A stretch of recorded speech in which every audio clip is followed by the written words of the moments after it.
الف لام میم صاد۔ اے نبی، یہ کتاب جو تم پر نازل ہوئی ہے اس سے تمہیں تنگ دل نہیں ہونا چاہیے۔ یہ نازل اس لیے ہوئی ہے کہ تم اس کے ذریعے سے لوگوں کو ڈر سناؤ، اور یہ ایمان والوں کے لیے نصیحت ہے۔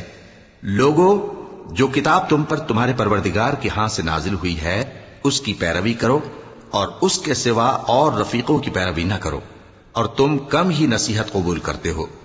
اور کتنی ہی بستیاں ہیں کہ ہم نے تباہ کر ڈالی جن پر ہمارا عذاب یا تو رات میں آتا تھا جبکہ وہ سوتے تھے، یا دن کو جب وہ قیلولہ یعنی دوپہر کو آرام کرتے تھے، تو جس وقت ان پر عذاب آتا تھا ان کے منہ سے یہی نکلتا تھا کہ ہائے، ہم اپنے اوپر ظلم کرتے رہے۔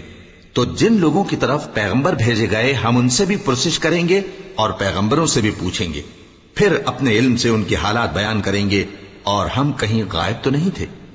اور اس روز اعمال کا تلنا برحق ہے، تو جن لوگوں کی تولیں بھاری ہوں گی وہ تو کامیاب ہیں، اور جن کی تولیں ہلکی ہوں گی تو یہی لوگ ہیں جنہوں نے اپنے آپ کو خسارے میں ڈالا، اس لیے کہ ہماری آیتوں کے بارے میں بے انصافی کرتے تھے۔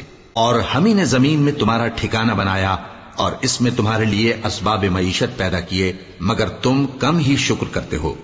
اور ہم ہی نے تم کو ابتدا میں مٹی سے پیدا کیا، پھر تمہاری شکل و صورت بنائی، پھر فرشتوں کو حکم دیا کہ آدم کے آگے سجدہ کرو، تو سب نے سجدہ کیا لیکن ابلیس کہ وہ سجدہ کرنے والوں میں شامل نہ ہوا۔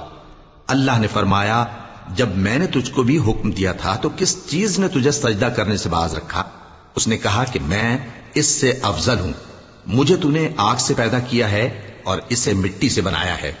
فرمایا، تو بہشت سے اتر جا، تجھے شایع نہیں کہ یہاں تکبر کرے، پس نکل جا کہ تو ذلیل لوگوں میں سے ہے۔ اس نے کہا کہ مجھے اس دن تک مہلت عطا فرما جس دن لوگ قبروں سے اٹھائے جائیں گے۔ فرمایا، اچھا، تجھ کو مہلت دی جاتی ہے۔